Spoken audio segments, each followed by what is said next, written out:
ఏంది అది అంత గలీజ్ చేస్తావు అంటే బీజేపీ వాళ్ళు ఉంటారు కదా, మీటింగ్ ఉంది అందుకు ఎవరు ఆమె లేదు.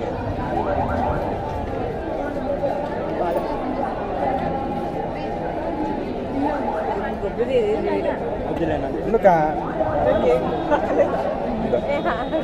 టైంకి తినొద్దు అని తలపనిస్తారు కదా అలా ఏమన్నా ఎక్కువ నిద్ర లేకుండా మీరు పంపుతారు. హ్యాపీ బర్త్డే రా. థ్యాంక్ యూ చచ్చిపోతున్నావు కదా చెల్లి నేను తినేస్తాను మిగతా తినేసి